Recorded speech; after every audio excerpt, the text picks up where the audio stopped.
birthday, Mom. I told her that over coffee that morning, even though Dad died 4 days ago and the funeral was yesterday.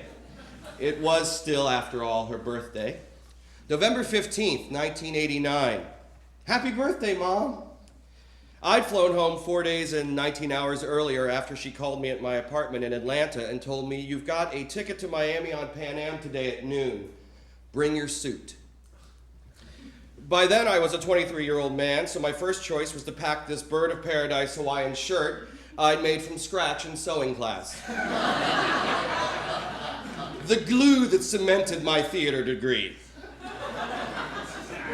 Dad was always so proud of it, and Miami has a beach. But I took Mom's gentle advice and wore the suit instead. I fit in nicely at the funeral. She and I sat at home all day that day together, staring, pretty much invisible, in the living room of our house that didn't have my dad anymore, until the night started spilling over our street in Miami. It's always so quiet before it gets loud.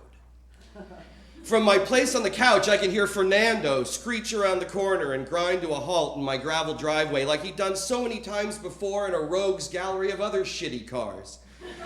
This time it was his extra old and extra shitty blue Honda Civic hatchback. Excellent choice. He and I always owned cars much longer than people should own cars, much longer than the automaker ever intended. Like the one of mine that only went backwards. That was another reason we were such good friends. If I was ever on board a 40-foot racing boat in the middle of the night out in the Atlantic with 2 Swedish-only speaking stewardesses and a United Nations worth of other ethnicities doing cocaine down in a boat bathroom, it was probably him. If I ever had alcohol poisoning in the men's room of a Key West Denny's, the morning after one too many Jell-O shots, it might have been because of him.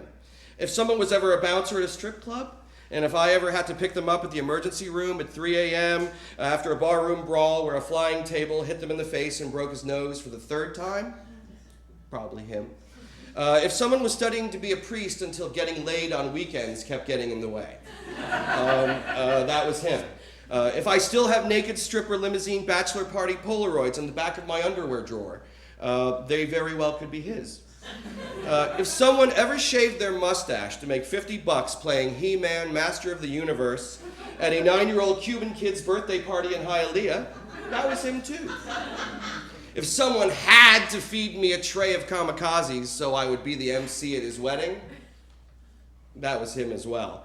He's one of those friends, and at this point in Fernando's chronology, he was a cop. On that Mom's birthday in 1989, I can make out his fire plug silhouette through the jalousie glass of our front door that he rattles easily when he knocks. When I let him in, he hugs me tight and whispers so only I can hear, "Fuck you, man, try and smile, okay? What's your problem?" And in perfect Eddie Haskell fashion, before I can respond something like, "Oh yeah, I forgot my dad just died," he leaves me standing in the doorway and kisses my mom with a giant, "Happy birthday, Mrs. Blaney." He smiles at both of us for a moment, like he's holding in a fart too long. And when he can't take it anymore, he blurts out, "Want to see the Rolling Stones at the Orange Bowl tonight?" Fuck him! I knew he looked more dressed up than usual. What? Suddenly, I don't care how sad I am. I'm thinking, of course, that's exactly what I want to do. I want to see the Rolling Stones at the Orange Bowl tonight. I'm afraid to look my mother in the eye. I'm afraid that if I show even an ounce of interest in seeing one of the greatest rock and roll bands of all time in the middle of what to me is one of the saddest times of all my time, and since time is obviously not on my side, that me wanting to see the Rolling Stones on her birthday would make me, once again, feel like the piece of shit son that I was about to feel like again. But before I can stutter one word, she says, "Go." Just go. It's her birthday. I get the present. How typical. Speeding down I-95 through the back streets of Little Havana, about halfway to the Orange Bowl, hulking home of the football heroes of my youth, Fernando turns to me and says, "We don't have tickets." We don't have tickets. He was actually smiling. "Don't worry, man. It's all taken care of. No problem." Fucking Fernando, I knew it. Another fucking scheme. With fur, there were always strings attached. And it was always too good to be true, but minutes later, there we are, smiling and waving at a squad of Miami's finest. As we stroll right through one of the dark tunnels into the Orange Bowl like I'd done at so many football games so many times before with my father. And we're in. We hang out in the upper deck while the opening band, Living Color, O-U-R, rocks the bowl with their unique brand of funk metal. Remember? During a break, Fernando points at the field and says, "We're going down there." The stage is in the opened end zone that's filled with palm trees, where they used to keep Flipper in an above-ground pool during Dolphin games. As we walk up the center aisle, Fur grabs me by the shoulder like I'm someone he's arresting and says, "Just do what I tell you." And look scared. I have no trouble with that. He also encourages me to struggle a little and sell it,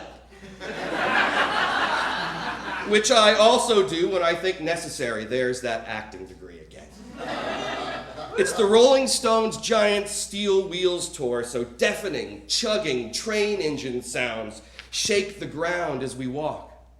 At about every 20-yard line, there's a security checkpoint, each with a bigger and more imposing security guard. With Fur's badge on his hip, we breeze through every one until the very last checkpoint, before the stage, guarded by the biggest, most mountainous security guard of them all.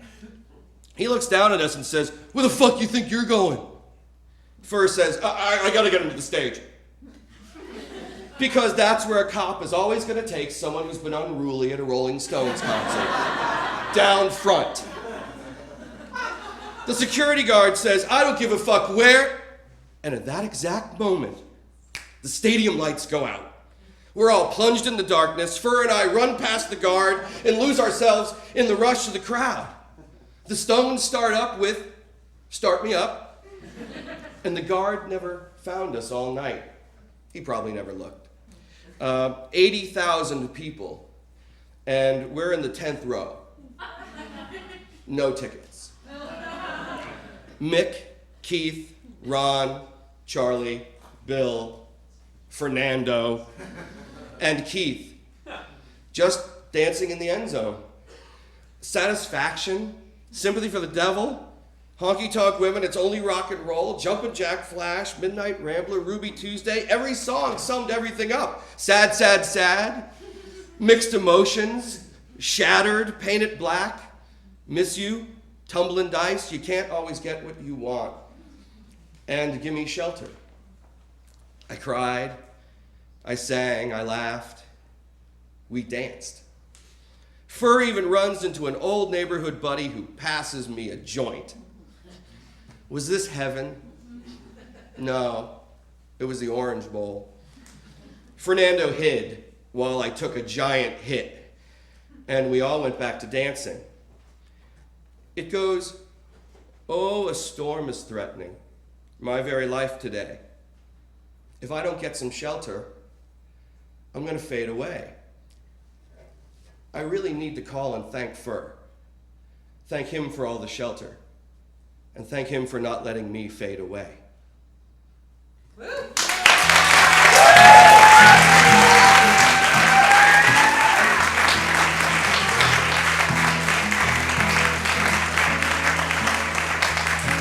You can't always get what you want. You can't always get what you want. You can't always get what you want. But if you try sometimes, you'll find you get what you need.